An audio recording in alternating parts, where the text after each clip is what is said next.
Hi folks, it's Talkin' Baseball back at ya. This is Season 4, Episode 4. I'm Pete Lincoln. I'm Jason Smith, and welcome to the first real heat wave we've had this year. As you notice, we're sweating a little bit here. It's about 95 degrees out. It's 95 in the shade, and there's no shade. And there's no shade at all, but that means it's baseball weather. Right. So that's why we're here talking to you today. It is the midway point of the 2018 season. Exactly at the midpoint, and Red Sox fans are thrilled at the results to this point. Their mid-season record, exactly at the half point, is 54 wins. Now, assuming that they duplicate the second half in the first half, that's 108 wins, franchise record, and actually, that may be the most wins by a team since the Mariners. Won 116 in that great year they had in 01. It's actually the second best record at the mid-season. They had won more than that in 78. Oh, 78, of course. 78, yes. They had the famous August-September crash. They ended up having to do the playoff game. Yep. And the really odd thing is that, guess what? As well as they're doing, the Yankees are right there with them. So we will get into that a little bit today, and how the division race is going to shake out a little bit. But because it is July, and there are some things that happen in July. There's the trading deadline, but also the All-Star game. So we have a trivia question for you. The trivia question is sort of connected to the All-Star game. You know, we've been kidding Stanton and Judge about ending up with 300 strikeouts before they get to 100 home runs. Just as a gag, something to keep track of. Which they are. They're actually not leading the league in strikeouts. No, they're not. No, but they're right there. But at this point, they have 217 strikeouts and 40 home runs, which means they're on a pace. If they're double, they haven't even finished half the season yet. No, they're still a couple games behind. They're on a pace to have 80 home runs and 438 Ks. That was a smart signing, right? Okay. So anyway, our trivia question ties in with strikeouts as well as the All-Star game. In the history of the All-Star games, I think there's been 80-something now. Mm-hmm. Right. Which one player has struck out the most times? Obviously, it has to be someone that played a lot of games. Played a lot. Was a pretty good player. Yes. But see if you can think of who might have struck out the most times in all the history of the All-Star games to this point. That's our trivia question on this hot afternoon. Rack your brain, ponder that, and we're going to sit up here and sweat and talk to you about some good things, bad things, and sort of some miscellaneous stuff about the first half of the Red Sox season. So sit back, enjoy your air conditioning, and we'll take it from here. See, theoretically, it's only theoretically, but at the halfway point, you should be able to double the stats, and that's what they'll do for the year. In theory. So the Red Sox right now have 3 pitchers with 9 wins and 1 with 8, which possibly they could end up with 3 20-game winners. Sure, it's not out of the realm of possibility. And they have 6 players in double figures in home runs. Yes. So theoretically, they could have 6 players in 20 and 1 with 50. Mm-hmm. And it goes to show just how well balanced this team is. Yeah. We were talking about there's no real weakness on the team. The offense is second in runs scored in the league. The pitching is second in the league in ERA. The bullpen ERA is third. They are 5th in fielding. They're second in steals, which not a lot of people realize. They've been stealing. That's right. So they're incredibly well balanced. There's no real one weak spot you can point to so far and say that's an area of concern. The steals, I think, is a big surprise. Sure. Because their caught stealing rate is minuscule. Mm-hmm. So actually, the steals over caught stealing is terrific. Yeah, there are a lot of guys, say like, Bradley, even Vasquez, they're sort of 3 for 3 or 4 for 4. So it's not a lot of steals, but they're picking their spots really well. And Benintendi and Betts both have 14 and 15, I think. And they're hardly ever caught. That's right. They're extraordinarily good at that. It couldn't converse it to some other teams where Leon especially has thrown out a bunch of guys lately. Right. And it's sort of, the days of the pitch out are long gone. Nobody pitches out anymore to try to counter the steal, and the Sox are taking advantage of that. So I thought maybe for this show, since the season is right at the midpoint, we might talk about people that have exceeded expectations, have been surprises, and those that have disappointed. Some busts. Some busts. And just, this is arbitrary, there of course are more, but to us it seems that there's some clear positives and some unfortunately clear negatives as well. And with a team that's winning 2/3 of its games, we're sort of nitpicking at some of the negatives, That's right. but That's right. there are always areas you can improve. That's right. Always. That's The best team in the league is going to win over 100 games. That means you lose 60-something. So how do you counter those 60-something losses? We'll tell you. And the thing is, from game to game, you never know what's going to be a positive, what's a negative. The Red Sox have just played 2 games against the Yankees. They lost one 8-1 and they won one 11-0. So one day you say, we stink. We're never going to go anywhere. The next day, they stink. They stink. We're horrible. We're going to win the World Well, the Series. great thing about baseball, any single game, you never know what's going to Absolutely. happen. And that's what we talk about, small sample size. That's what we talk about. One game doesn't mean anything. But a half a season does. Sure. And so what we'll start out with is, who would you say is the biggest positive surprise to this point? Oh, God, the biggest positive surprise, I think, unanimously has to be J.D. Martinez. I mean, this guy, when they signed him, there was sort of some rumblings in the Red Sox nation about, is he really worth the money? What's he going to do? He has been worth every penny they've paid him so far and more. He's been extraordinary so far. He's putting up Triple Crown numbers right now. That's right. Leading the majors in home runs and RBIs, and I think he's 5th in average. 5th in average, yes he is. Yeah. And not that he's going to pass Altuve, but still, that's pretty impressive. He's 15 points behind him, that's all. Sure. And Altuve, I think, is going to have a terrible second half. No, maybe he'll break his leg. Okay. Well, we don't want to break his leg, just fracture. Just fracture a little bit, so he misses a few games. But and what's really incredible about Martinez, and when you don't see him play every day, you might not realize this, his pitch selection is extraordinary. He takes it the other way, and like his power is actually to right center, which is really odd for a right-handed hitter, but he's able to open the field up because he's able to take any pitch and just go with it. I mean, he hits home runs, but it doesn't seem like he's not one of these Stanton guys who just swings from the heels every pitch. He just takes what the pitcher's giving him, and if he has to go the other way for a double, he'll do that. If he gets a pitch he likes, he'll crush it to right center. It's really been amazing watching him. It's been a pleasure to see him hit. The TV analysts love to go through and explain how he has learned to hit that way. Right. He apparently, when he was back with Houston, was not doing well. They cut him. Right, yeah. And when he went to the Tigers, he studied film of himself. He tapes all his own at-bats. He tapes the pitches pitched to him, and he's learned. You watch his head on the ball. Oh, he's always right on the ball. And he doesn't mind hitting to right field, but he hits to right field with power. Right. It's a long shot to hit the ball as a right-hander into the bullpen at Fenway. He's done more than over the wall. And he's bought into this whole thing, and everybody's talking about hard hit balls, exit velocity, things like this. That whole theory of hitting has served him very well because he's studied that about it's not the pitch you get, it's how hard you hit it. And that's going to turn hits and an at bat into a hit. And he's just totally bought into that whole philosophy, and it hasn't helped some guys, but it certainly helped him. That's right. And his demeanor as a player.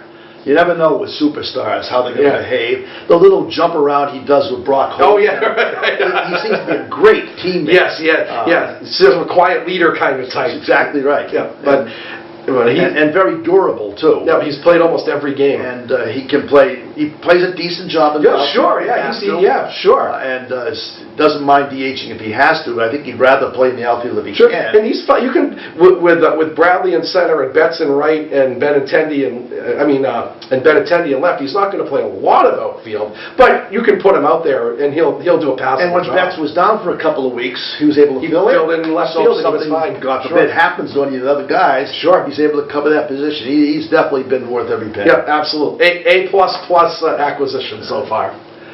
I would say, though, the disappointments of Hanley Ramirez almost counters that. Yeah, this is a mess. Hanley had a good year last year. His attitude seemed to be improving, and he was counted on to be the cleanup hitter, DH, but cleanup hitter, and make a nice tandem with Martinez. And it just didn't pan out. It didn't happen. He was hitting .250 with 6 homers, and do you remember any of them being memorable? And, before they decided to let him go, I think he'd gone 1 for 26 or something like that. His attitude seemed to be back to the lackadaisical self, and it was a baseball decision to cut him because if he had 497 at bats, he was going to kick in $22 million next year. And that's money off next year's payroll that they have to pay. And I think when they saw how well Martinez was setting in, they said, well, we can let him go.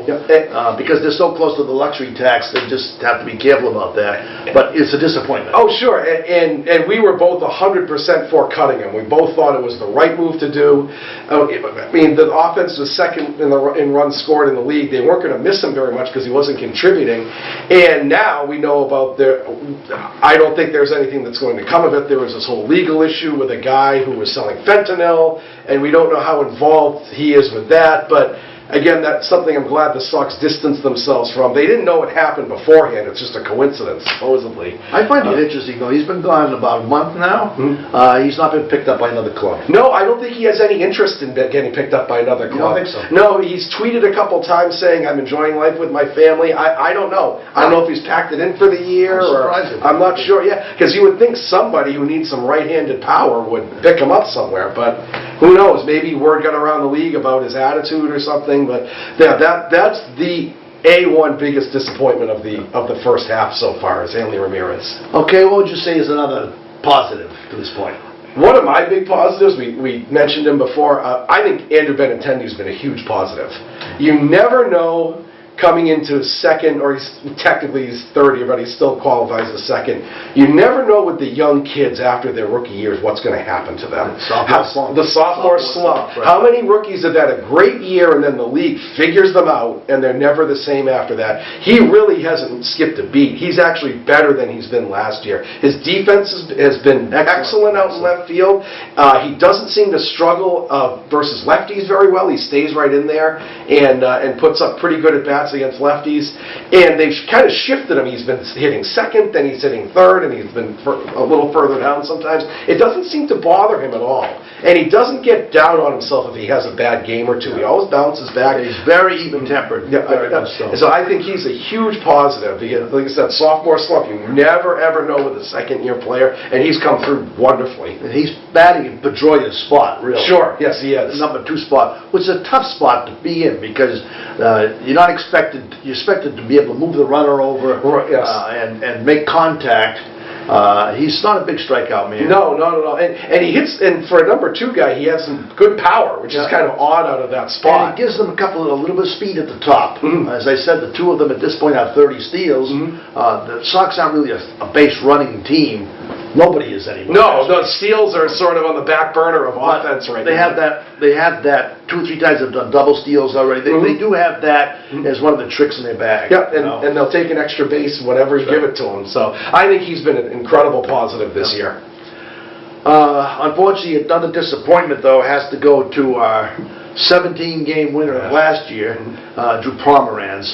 I don't know what the story with him is. I don't know either. I have no idea. He came out in spring training, threw about 1 inning, and was hurt, and then he came back, and he wasn't effective. But he's not effective. I don't know what his status is now. They keep showing him in the dugout. He's in the dugout, so he's obviously not rehabbing anywhere, and they just announced that for the foreseeable future, Brian Johnson's going to have his spot in the rotation, so who knows when he's going to come back. And see, the problem here is, and we might get into this later, everyone says, oh, well, when he comes back, put him in the bullpen. This is his free agent year. Yeah. He's a free agent after this season. Right. Is he going to be amenable to go into the bullpen on a year where he's expecting a payday in the off season? I'm not sure on that one. So I don't quite know what you do with him at this point when he does get healthy. So that's been a huge disappointment. And even when he was pitching, it was always he'd go 4 innings and have 90 pitches in 4 innings, and he had all kinds of base runners. And he's always been sort of a 6-inning guy anyway, but it really got bad this year. I also have to say, I like to watch the body language of a pitcher. You remember how Derek Lowe's 1 error in his sure.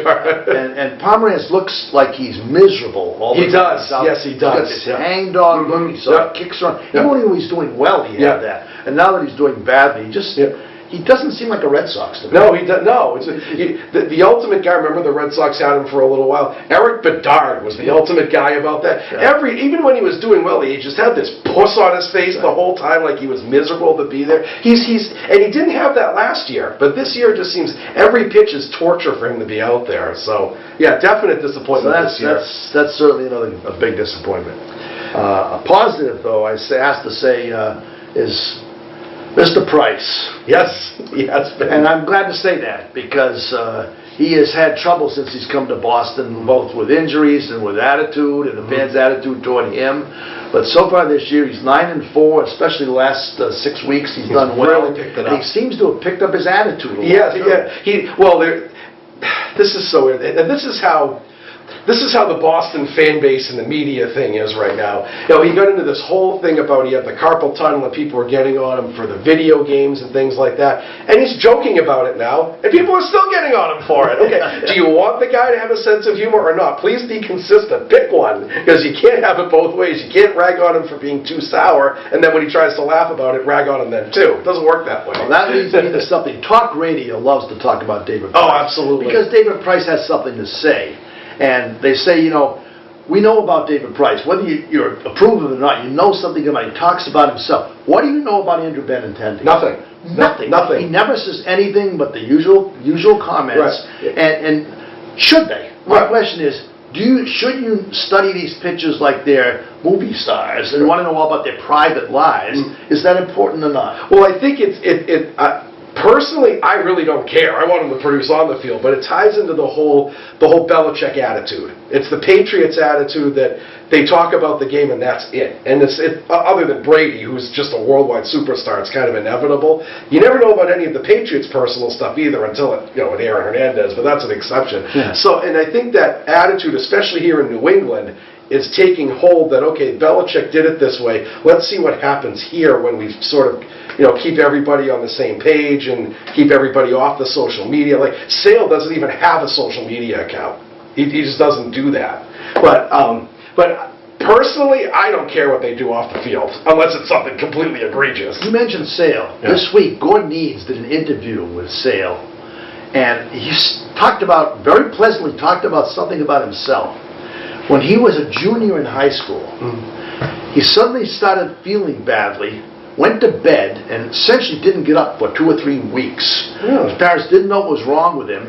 He said his knees hurt, his ankles hurt, and when he got up, he was 2.5 inches taller. Oh my God! He went through a growth spurt. It's a strong growth spurt. He hit his head on his door in his bedroom. Oh my God! And to me, to be able to talk about how he went through this thing, because he was scrawny. Right, yeah. He said he was 6'4", 140 in high school. Oh my God!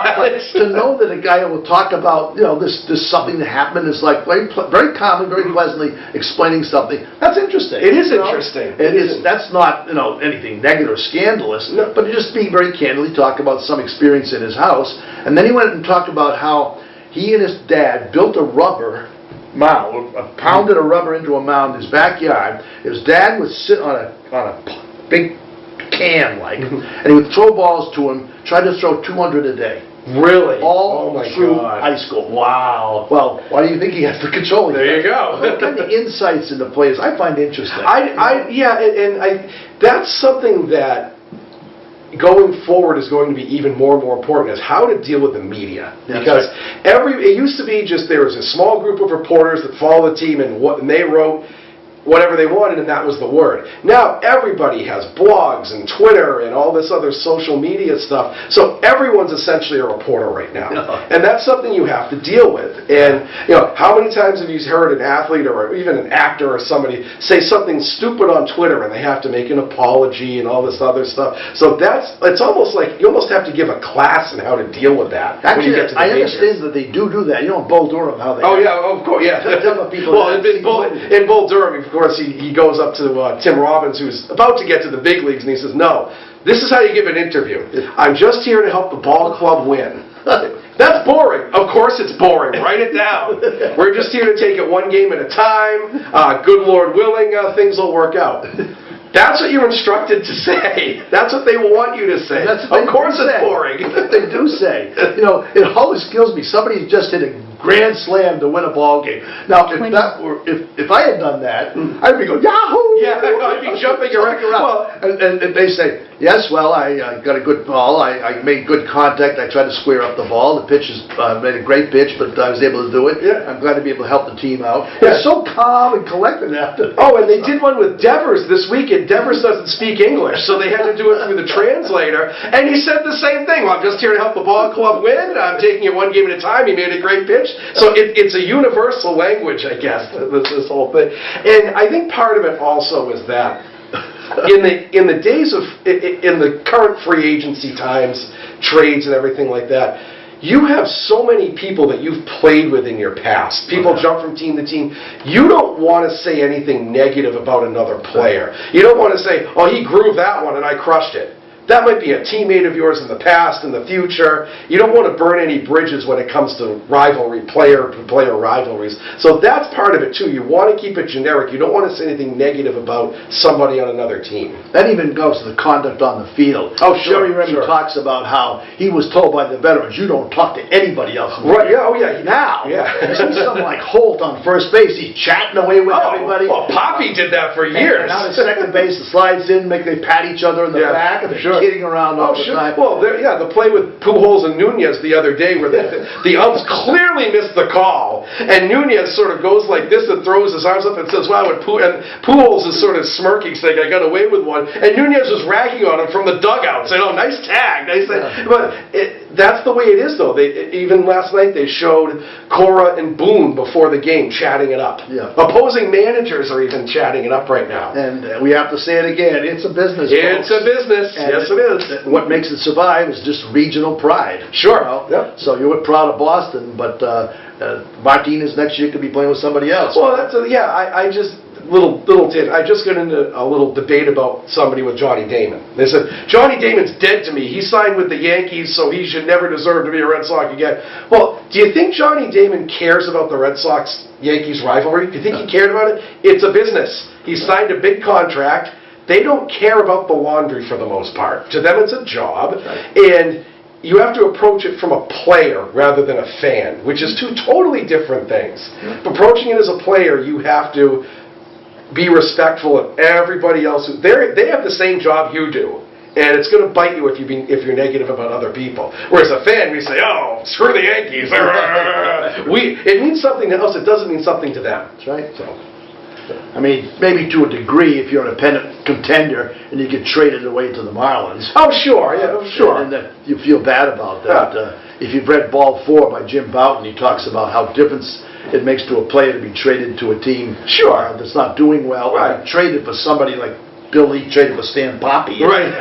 Well, or if you're somebody like Jerry Remy who grew up in Fall River, okay, maybe then leaving the Red Sox would be a big deal. But like Johnny Damon was born in Kansas. Do you think he grew up caring about the Red Sox-Yankees rivalry? He didn't care. So, anyway, a little side note there, side tangent. Okay, here's another negative. I hate to say it, and it's a negative in a sad way. Is Dustin Pedroia. Mm-hmm. He was operated on last year. And hopes of coming back, I think they figured a safe estimate was mid-May. And here we are at the midway point. He played 3 games. His operation got inflamed. He sits in the dugout looking frustrated as hell. And there seems to be no timetable for his return. No, not at all. In fact, they just signed Brandon Phillips to a minor league contract, sort of as second base insurance. Right, so he could be done. He could be. And that's really sad. It is. He's just turned 34. And he plays the game with such intensity, and he's such a Boston player. And he's been Mr. Red Sox since he came up in 2000. There's a good example of a guy that is a Red Sox. Oh, sure, yeah. He played all the way from Lowell up through Pawtucket, all through the minor league system, and he's by far the longest tenured player on the team. It's not even close. Right. I think Bradley's the next one behind him. Right. So he has 6 years ahead of the next tenured guy on the team. And and it's sad that the face of the team is might be forced into retirement due to injury. I feel really bad for him. And it kills him not being out there. And I guess the operation was successful, but it's still, you can if I have bad knees, my knees are operated properly, that means I can drive a car. Right. I can walk down the sidewalk. but I can't come tearing out a pass ball from third base and dive into home plate. Sure. And not have problems with it. Well, look no further than Jerry Remy. He had a knee operation, and it basically ended. It didn't end his career, but he was never the same player after that. And he's had 8 or 9 knee surgeries since he retired. It's like every 2 or 3 years he has to go in for a new surgery. So who knows what the future for Dustin Pedroia holds? I'm sure they're going to try to get him back in. Oh, sure. He's signed for another 2 years. Right. So 3, I think. 3, is it 3? I think from 21. Okay, sure. So that, again, it's big money. Yeah, it is. It is. And there's no way they could have known because he seemed to be pretty durable prior to that. Until last year, he was very durable. So, yeah, it's very frustrating for fans and for him, but. And else, they're not carrying him on they are on the 40-man roster, though. Sure. And that takes up a spot. So that's kind of a sad negative. But anyway, on to another positive thing that we were talking that we can I would bring up. say Moreland is being a positive. I agree. You know, when they first signed him for 2 years, I think it was sort of because they were concerned about Hanley playing first base, which he didn't particularly like to do. He's turned out to be. Again, I love his temperament. Right, he's another Texan. Yes, he sure is. He still speaks with a real Texas drawl. Yeah, he listens to the country music and.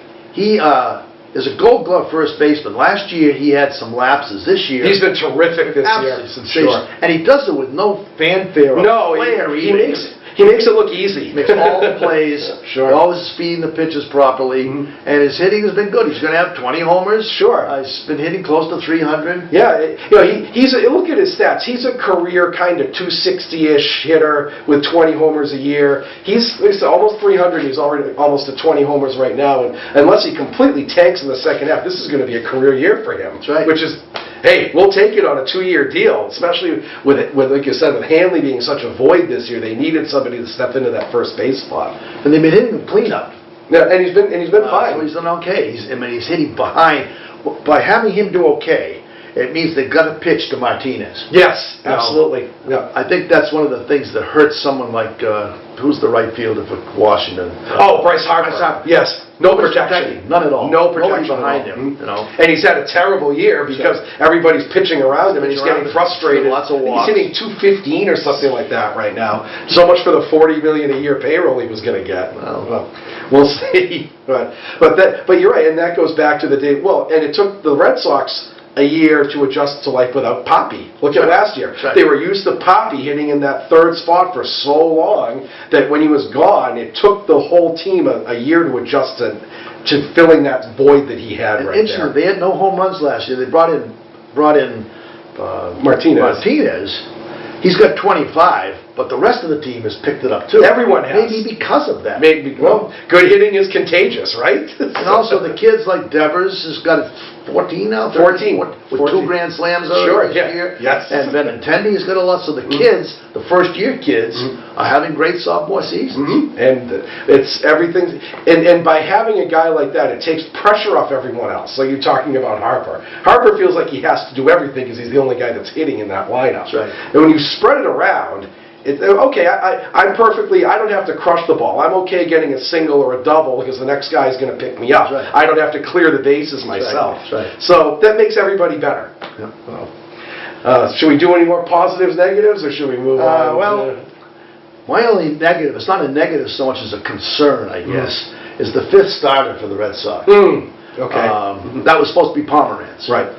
Pomeranz isn't pitching. Now, the other pitcher we were concerned about was Stephen Wright. Who had been a first-half All-Star last year. Won 13 games in the first half, then was injured and played the second half.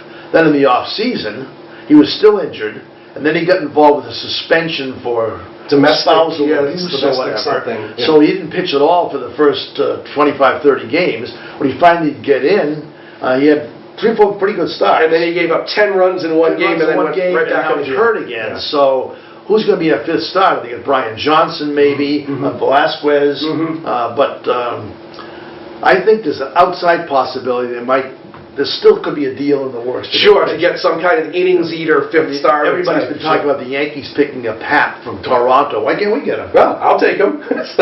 Well, and that ties into something that I think is a positive. You mentioned Johnson and Velasquez. I think the bullpen on the whole has been a big positive, but those two guys especially, do you know how hard it is to find guys to come in and just get those middle 2 or 3 innings after the starter gets shelled? There's almost no such thing as a middle reliever like those guys now, because everybody comes in for 1 inning and throws 100. Right. You can't have a whole bullpen comprised of that. It doesn't work over the long run. And Johnston Velasquez have been excellent in that sort of middle 2 to 3 inning role. Although the Yankees have been trying to. Yeah, they've They've 7 guys that can throw 100 miles an They hour. bring in Warren in the 3rd inning because they don't have a guy like that.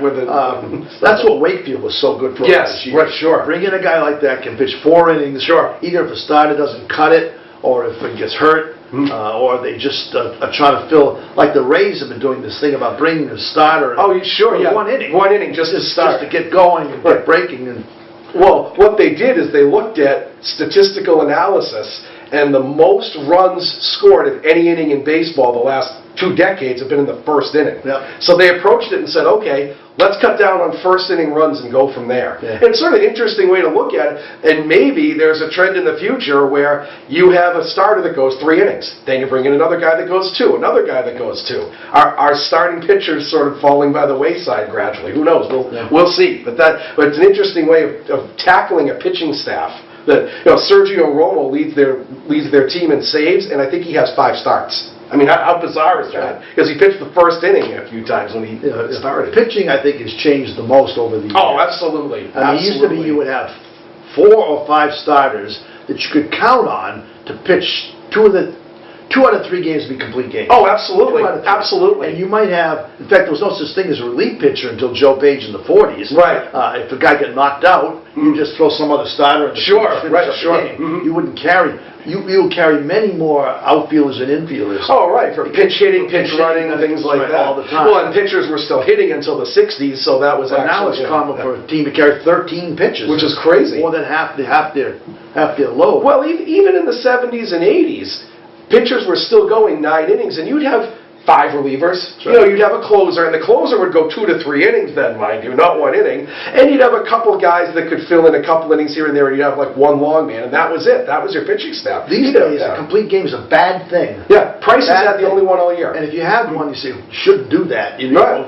If Sale's got a no-hitter in the 8th inning, it's the only time they're going to leave him in. Oh, well, that happened last night. Sale went 7 innings, gave up 1 hit, and he was at 101 pitches, and people were saying, oh, you should take him out now. Yeah. That was unheard of 20 years ago. Why would you take a guy out with a 1-hitter? Why would you do that? But pitching has changed so much that's common now. Yeah. People get taken out pitching no-hitters. And the big thing with Sale is that he's had a history of fading someone in the past. Sure. In the past part of the seasons. Mhm. So what they're trying to do is save him a few innings. Mhm. They've already figured they've saved him 2 complete starts Mhm. at this point by taking him out early or giving him the extra day. Well, and they have a day off coming up when they travel to Kansas City. Well, guess what? That's his day to pitch, so he gets an extra day of The whole rest. staff does. The way the rotation falls. Everybody When there's does. an off day, everybody just moves up a day. And it used to be you just skip the 5th starter and Right, keep everybody exactly. else on the Exactly. rotation. Yep. Now, everybody gets that extra day.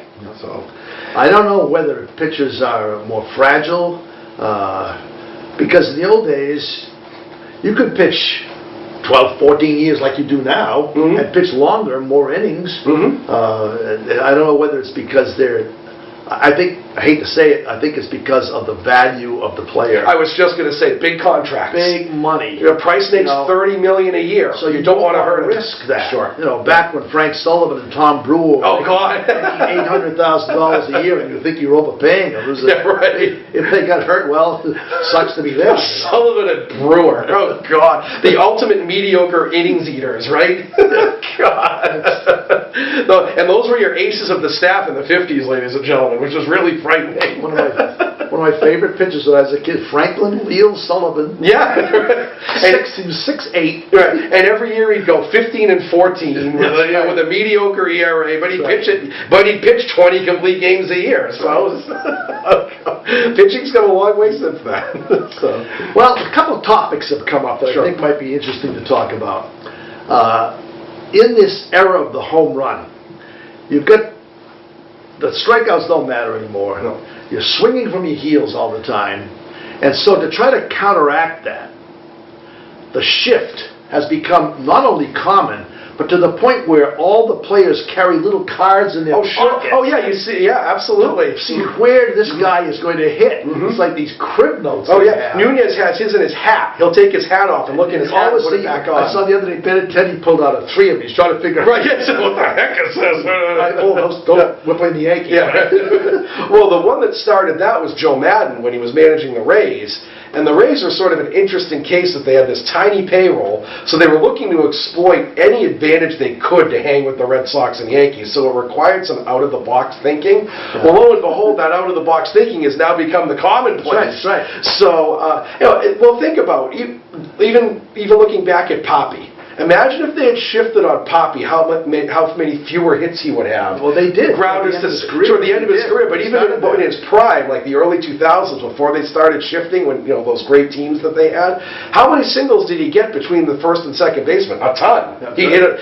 Those are grounders to second now, because the second baseman is almost like a short fielder in softball. Well, what's brought that about is sabermetrics. Oh, sure. Now, every single pitch is measured. Every single hit is measured. And so at the end of the year, you know exactly where the guy's hitting, what he hits, against certain pitches, what he hit. Sure. And so that's all just put down electronically. But you couldn't do that. Right. They call it the spray chart. Right. And you take every ball that a batter hit in play, literally lay it over an image of the field, and it shows where the batted balls are. Okay, he hits the most here, so we're going to put a guy right here. And even to Benintendi looks at it, it's like, how many times has say, Judge against, who was pitching the other day? Sale. Yeah. Where does he hit it if he hits it? Where does he hit it? And what pitch does he hit, too? And see how many times it seems more than ever they're positioned perfectly. They are. Oh, absolutely. How many times has poor Jackie hit the ball hard right at something? Right up the middle, and the shortstop's just there. Shortstop's sitting behind second base. Right, yeah. That never happened. You never used to play up the guys up the middle like that. And this is something especially, we chatted about this before the show.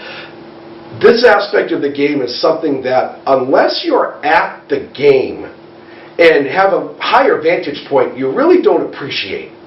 Because they don't show shifting on TV unless it happens. They'll show the grounder to second when the guy's in the shift. But every pitch, people are positioning differently. And if you're lucky enough to get a seat where you can see that at the park, it's really interesting actually. Yeah. How players all shift around during not every at bat, every pitch. They're in somewhere different.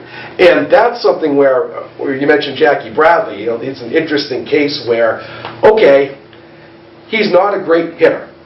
We know that. Right. But not giving up, but having 3 or 4 sort of weak at-bats during a game, not just Cora, the Red Sox have decided that having him out on defense for every out of the opposition's batting is worth the trade-off. Yeah. In other words, he saves more runs in the field than he gives up at the plate. And so what he does is say that this is a center fielder's range. Well, he's so good. Okay, this is his range now, which means Benintendi and Betts are here. They can cheat this way. Right. How many times has Betts made a great catch in the right field corner at Fenway? That's because Bradley's in center, and he can cheat over that way. Or it mitigates the damage of hits down the line. Like Benintendi, you never see a ball go down third base and rattle around in the corner like you do with the opposition. Benintendi's right there because he can cheat over that way because Bradley widens it. And that gets into the whole shifting thing where you position people on defense. And it's really interesting to watch. It's interesting, though, what you say about giving up batting in order to get fielding. For years, for decades, it was okay if the shortstop hit Mark Belanger has helped. Because it's such a great fielder. Well, why not some other position? Yeah, right. Because our shortstop is hitting well. Right, sure. The center fielder, what difference does it make? Every position doesn't have to be a power position. Right, and especially at Fenway where it's such a quirky outfield. Everybody talks about Kiermaier and Pilar, and they're great fielders, don't get me wrong. Those parks are perfectly symmetrical, and they play half their games there. Throw those guys out in Fenway in center. It's a different story with all the angles and the wall. How many great catches has he made at that corner right by the Red Sox bullpen? Absolutely. Reaching right over into it. And those are 400-foot shots too. I mean, and he gets great jumps on the ball. Like you never see him sort of look up and then adjust. He's always right where the ball's going to be. And he made a great catch at Yankee Stadium yesterday. Last night. The only ball hit well off Sale all night. Right, yeah. He saw the ball, turned and ran. Never looked back. Ran, because he knew where the spot was going to be. When he finally turns around, leaps and catches. It's almost like a wide receiver, knowing Brady's going to throw the ball here. Okay, this is where I have to be. I think that was one of the few things the broadcaster said that was made any sense last night. Thank you, Fox, for your insightfulness. Oh, God. I have to mention that, too. Okay, we're not Dave O'Brien fans here at all. Okay, the first cool thing Dave O'Brien has done in his Red Sox career was the Grasshoppers out in Seattle. Yeah. Now the Mariners, if you weren't watching, because it's a West Coast game, so maybe some of you were sleeping, the Mariners actually sell grasshoppers out in their stands. $4. And for $4. And so Jerry and Dave in the booth got wind of this, and so what's her name, Garrett, the sideline person, brought an order up, and Jerry tried grasshoppers. And he got himself into trouble. Well, if the next guy hits one out, I'll eat another one. And he did. So we had to keep eating the grasshoppers the whole time. And it was a whole game's worth. Yeah. And they wanted to start something, what will Jerry eat? And Jerry said, no, I'm not doing this. It was almost like the days with Orsillo. Well, knowing Orsillo, and he had a sort of a legendary appetite, Orsillo probably would have eaten the whole order. His appetite was legendary. Remember Jerry used to get on and say, Don, did you swallow that hot dog? Did it disappear? How many times did Jerry rag on Don for scarfing stuff in the booth? So, begrudgingly, I have to give O'Brien credit for the grasshoppers. That's the one cool thing he's done all year. Well, what this whole discussion started up to be was talking about shifts. Right, yeah. And they're concerned about that. Yeah. What the shifts are doing is taking away so much offense that, as you said, all that's left is home runs, walks, and strikeouts. Right. Well, this is a stat that's increasing every year. 35% of at bats this year are either a walk, a strikeout, or a homer. That's over a third of the at bats result in one of those three things. And when you take away the offense from the balls that aren't a walk, a hit, or a homer, there's not a lot of offense left. So that's something, and that's something. Remember, baseball was trying to address the pace of play and all this other stuff. And there's this pitch clock and this mound visit and everything, but they haven't addressed that I'm using quotes here, action of the game, because technically a walk, a strikeout, or a homer is action. Even the action part of the game is sort of like, okay, a walk or a strikeout. Ooh, so there's been talk. No. It's always talk. Always talk about how they can ameliorate that. No. One of the things they're going to do is say no shifts are allowed. Which is ridiculous. Or a certain number of shifts. The one I heard last night for the first time is that every infielder has to have at least 1 foot on the dirt. So you can't put somebody 30 yards out into the outfield. It's like a short man softball. Sure, yeah, right. On the extra player. Right. To us, of course, the obvious solution is teach people to hit like Martinez, so they hit the opposite. Go the other way.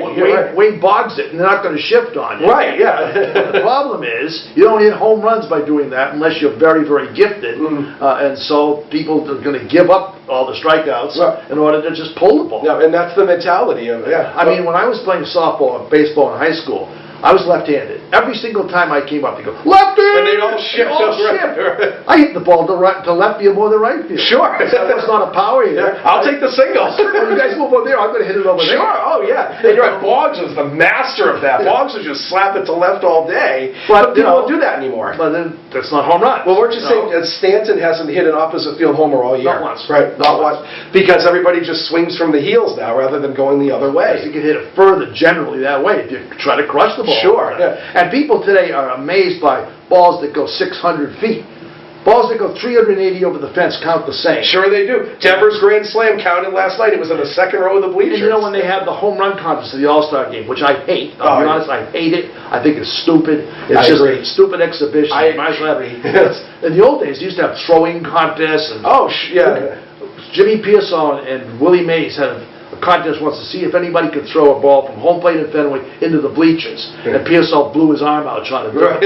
Something like that. But people love the long home runs, so they watch the home run contest. And it isn't enough to win it. If they go, Judge just hit one 680 feet. Whoa! Oh, yeah. They're going to scream, look at that. Wow. And all the guys are going, wow. So it's the distance of the home run. But that's not the game. The game is to score runs. Right, absolutely. Not to just hit. Oh, and when you go into Camden Yards, out past right field on Utah Street, they have all these plaques where people hit home runs and where the ball landed and things like that. Well, guess what? 3 singles gets you a run just as well as a home run does. And it ties into the whole thing, and I think this is why strikeouts are up too, is because first nobody cares, but when you swing from the heels, you're not taking what the pitcher is giving you. That's right. Okay, and I think this ties into the other night when Sabathia came down, and Sabathia has completely shut the Sox down. Sabathia has totally reinvented himself as a junk baller, Right. which I think is a benefit, the way people swing now. Because nobody's willing to say, oh, he's throwing me 75-mile-an-hour slop, I'm going to take it the other way for a single. They're all trying to crush it. And with certain pitchers, like the way Sabathia is now, if it's junk, you can't do that with junk. You can't just crush it. I was watching the game last night. If Bill Lee were around today, he'd win 30 games. Oh, absolutely. Oh, yeah. He would tie those guys up in knots. Yeah, absolutely. I think kind of gets me. Watch this. Oh, wouldn't you love to see Pedro in his prime right now? Oh my God, he'd be extraordinary right now. But that's the way the mentality of the game is right now. And is that a trend? Or is, because things have come and gone in different theories about run scoring. Like in the 80s, everyone was into the stolen base. Well, that's fallen by the wayside for home runs now. And is that really the best way to score runs? Well, time will tell. That's sort of the new idea. Like I say, it's the monster home run. The monster home runs. The biggest guys get the ball the furthest. Mm-hmm.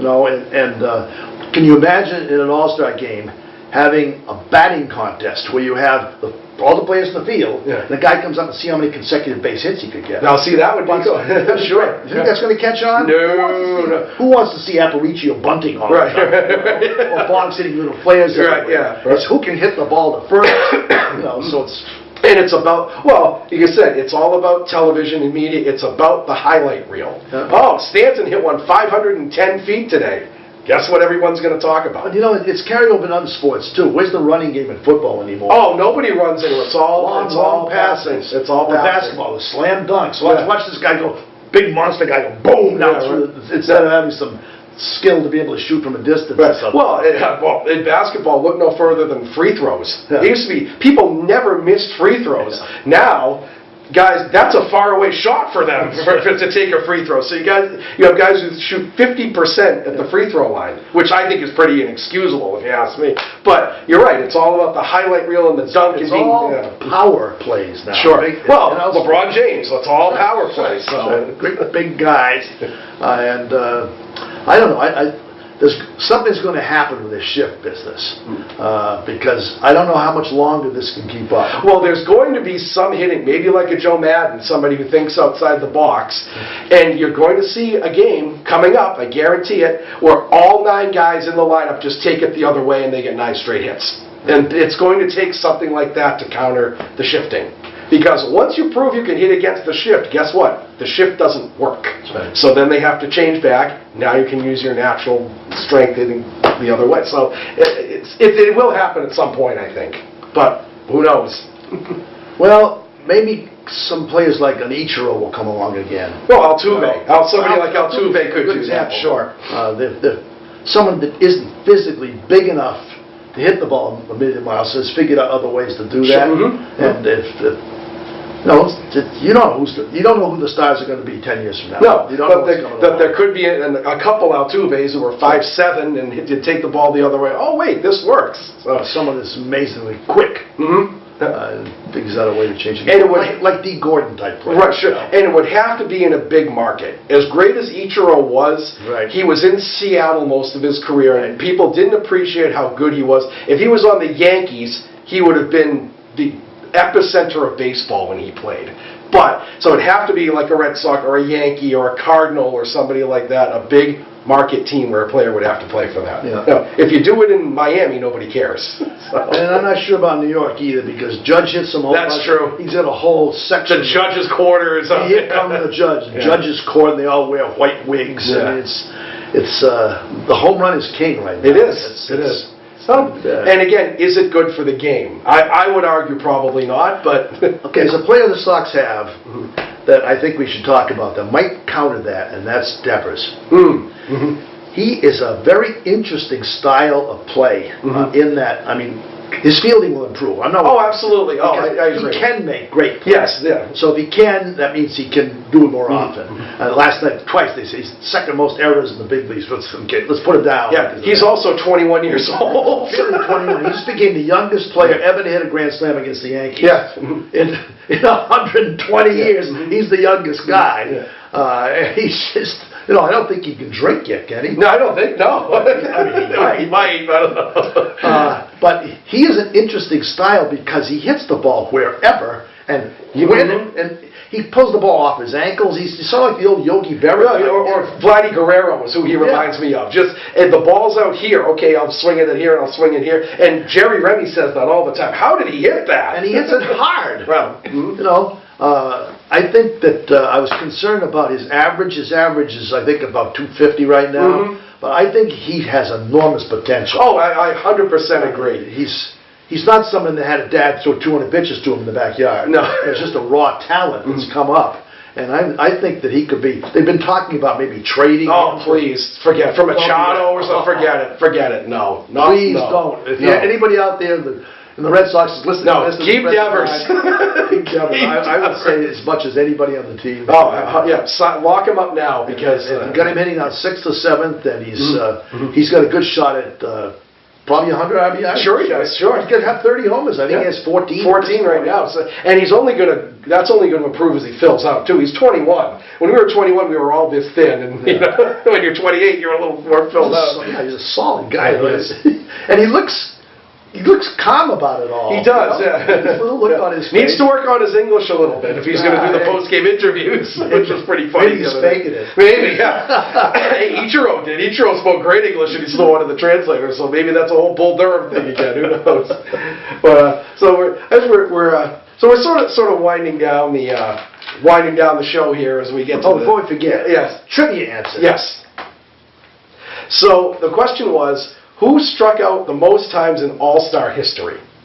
And the answer, because it's a Yankee, we're going to say it was Mickey Mantle. Mickey Mantle. And don't forget, for part of his career, there were 2 All-Star games, too. So he had twice as many games to play in, and then the starters played the whole game. Right. It wasn't this one at bat and you rotate people through. The pitchers went 3 innings and the starters played the whole game. He had, I think, 46 at bats and struck out 17 times. He also had 3-4 homers. I mean, Mickey Mantle was a fabulous player. Oh, sure. If he hadn't been injured, even more fabulous. So I'm not knocking him. No, not at all. As a kid, being a devout Yankee hater at a time when the Red Sox were horrible, I couldn't stand Mantle. And we used to, as a kid, everybody collected baseball cards, and there was a game we used to play where you flip a card against the wall, and whoever got the card closest got both cards. I would take all my Yankee cards and bang the corners in, so when they hit the wall, they wouldn't bounce back. I probably gave away thousands of dollars. Mickey Mantle to me was nothing more than a pain. I remember one game in 1965, I was watching a game on my couch.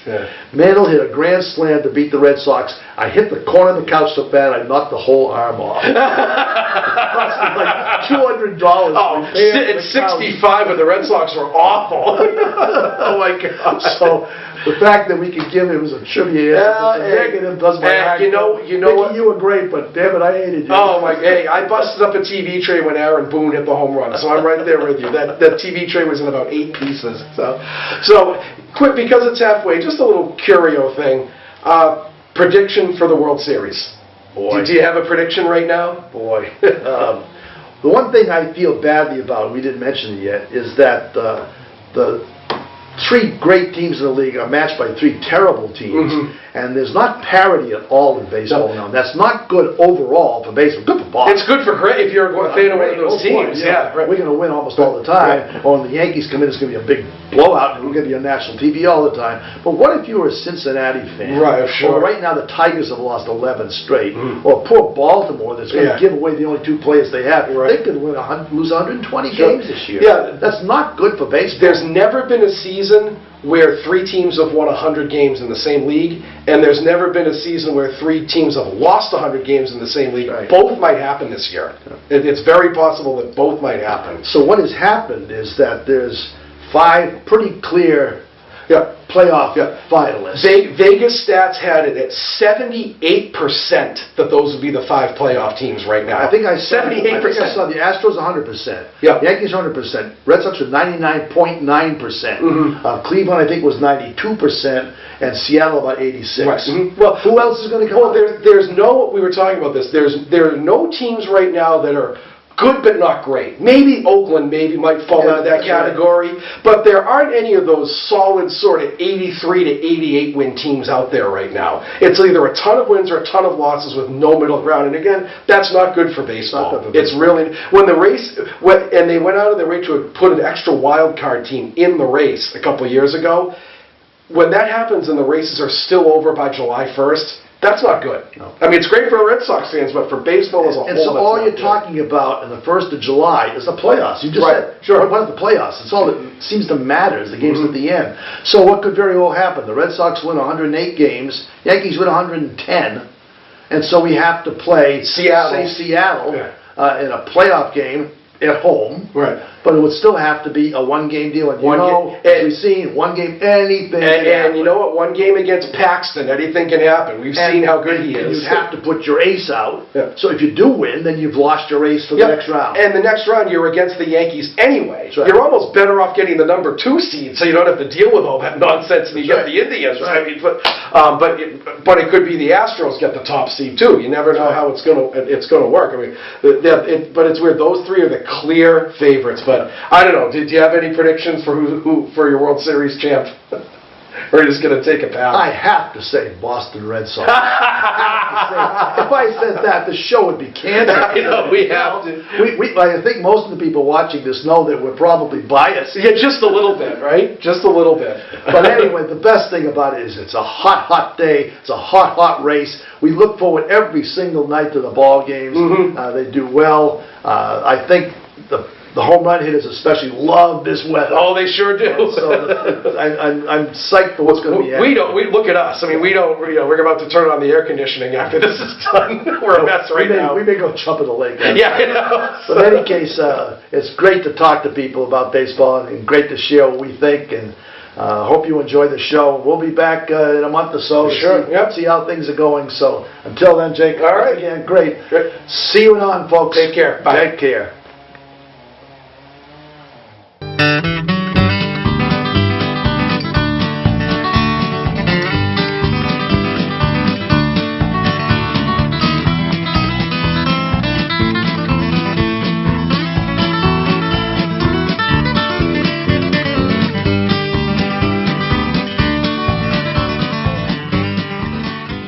Thank you for watching another outstanding program provided to you by Lunenburg Public Access. We're here to serve the community. Lunenburg Public Access is always looking for volunteers to help record town events, high school sports, and town meetings.